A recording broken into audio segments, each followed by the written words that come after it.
Hello and welcome back to my channel. I'm Professor Junaid Shafi. In the previous short video of 7 minutes, we have discussed the start of the Victorian age and of the minor and different poets of the Victorian age. And I have told you the different aspects of Victorian age and why Victorian age was started and the end of Romanticism and what were the main features of Victorian age through which we can call it a Victorian period because of the Queen Victoria which ruled England from 1837 to 1901. Here I am discussing the two important periods of Victorian age, early Victorian period to 1832 to 1870, and the main poets and the writers of that age was Tennyson, Browning, Matthew Arnold, Carlyle, Ruskin, Dickens, and Thackeray. Late Victorian period, 1870 to 1901, and it was an age which was known in English literature as also a modern literature.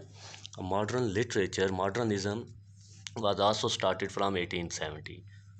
The main poets were Rossetti, Swinburne, Morris, George Eliot was a novelist, Meredith, Hardy, and Newman were also novelists. So let us go to the next slide. Poets of the early Victorian, Alfred Tennyson. He was the most considerable poet of the Victorian period, and he was very important in his age because of his romantic spirit in his early age. Tennyson was born in 1809 to 1892. Tennyson had a romantic spirit and found closeness with Keats, Shelley, and Byron, but he lost his revolutionary order found in romantics and turned towards the poetry of towns rather than the poetry of village and rural life. He took the art of the poetry as it was found in tradition rather than breaking from the tradition. He did not break any tradition, rather, he followed other poets. He became more spiritual and materialistic as the early Victorians were. Tennyson was the representative of Victorian age. He believed in doubt and turned skeptic about the nature of things because of he was the true believer of science and philosophy. Tennyson's poems showed the conflict between the religion and science, the Darwinism and orthodox belief. In Memoriam, we found the struggle of faith and doubt. Loxley Hall 60 years after gives a clear-cut picture of the disputes aroused because of the new discoveries made by science, the very basic of religion. Those were the two very important poems of Tennyson in his early period. So Alfred Tennyson in The Princes, that was a very important poem. Tennyson lays stress on the higher education of women and the core element which has to be taken seriously sooner or later.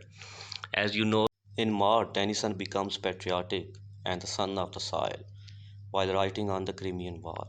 In the Idylls of the Kings, Tennyson became the social reformer and wrote on the problems faced by common people. Tennyson was the poet of changing moods and spirit of human beings. He let him change himself with time rather than static and affiliated. Tennyson was the poet of law and order, liberalism and fundamentalism, careful and extravagant, spiritual and materialistic, and above all, the true soil of Victorian complexities in art and politics at the same time. Tennyson was the greatest artist of his time in terms of poetry and sociology. He understood the society and its people minutely. He always tried to write on those topics which were of varied interest. Tennyson is regarded after Shakespeare in form, content, and diversity of thought.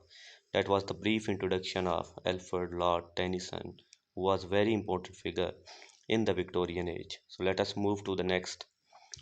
Robert Browning, 1812 to 1889. He was also a very important poet who introduced in English poetry dramatic poetry.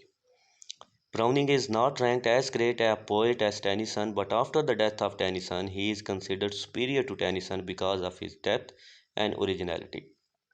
Here we are discussing the difference between the Tennyson and Robert Browning. Tennyson in his age was the greatest poet of all, but Robert Browning was considered a minor poet. But after the death of Lord Tennyson, Robert Browning was considered a considerable great poet as compared to Lord Tennyson because of certain things. Tennyson gives importance to form and content, and his poetry becomes teaching, whereas Browning only focuses on content rather than form. So in this sense, we can say Tennyson was the blind follower of form and content, and Browning was only following content. For Browning, meanings were more important as far as the meter, rhyme, and blank verse. Tennyson's style is more attractive and sophisticated and civilized, but Browning writes roughly and ugly, as his meanings lie hidden most of the time. Browning does not preach anything, he shows both the sides which are open for mankind. In this sense, we can say Tennyson was some sort of a preacher or a religious person. Browning was more revolutionary in his spirit. Tennyson speaks about the moral law.